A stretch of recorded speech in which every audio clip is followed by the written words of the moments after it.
Assalamualaikum. I am Nurin Shahira and thank you for watching my video.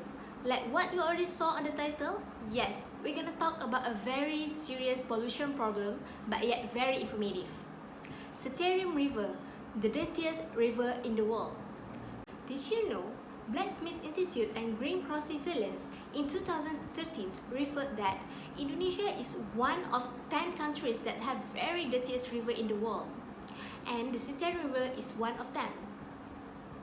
I know many of you is very curious, how can a river be so dirty? But be patient. First, we're gonna start with the general info about Citarium River. While I explain the general info, I will show you some of the pictures of Citarium River before it's been polluted by irresponsible people. Citarium River is located in Bandung, Indonesia. In Sundanese, this river called Walungan Citarium. It is the third longest river in Indonesia. It has very important role for people of West Java as it supports agriculture, water supply, industry and many more for 25 million people.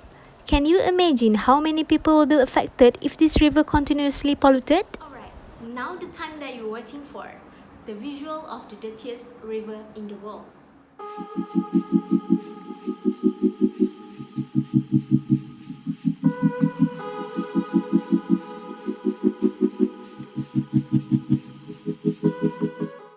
From the picture, we can conclude that human activities can lead to a serious pollution problem. For instance, from this case, this is from a fabric industry area. As we know, Indonesia is one of the big supplier to a fashion industry. They supply raw materials and even products to a big company such as Uniqlo and H&M. This said, to cope with the demand from the consumer, they got no choice. If the big company cancel their order, the factories and the workers need to face the consequences. According to the reliable source, estimated 40 liters of clean water, which is mixed with the chemical substances, have been used to produce one piece of shirt, and later they will dump the waste in the river. As a result, the water turns to red or black color depends on what color of dye they use on that day. Because of these selfish actions, the business along the river need to face the negative externality, such as rice factory. They can produce a good quality rice if the water that flows into the rice fields already contains sulfates, leads, and many more chemicals.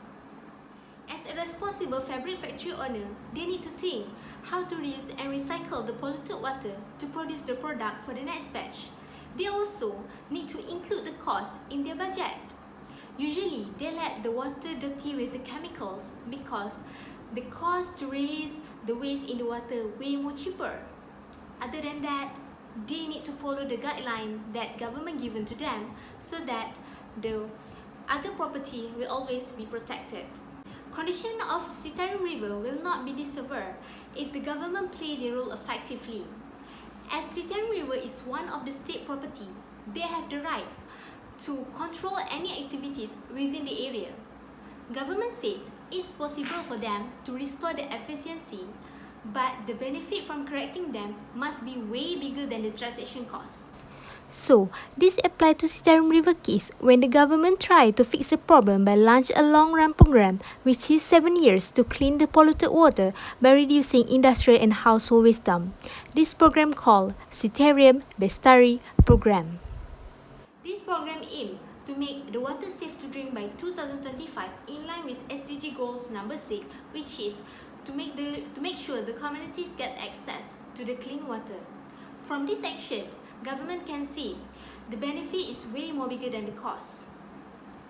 Besides, the government also can revise the guideline for the textile industry, which means they need to decide level parameter of the chemicals that allowed to be used in that industry so that the ecosystem will not be harmed.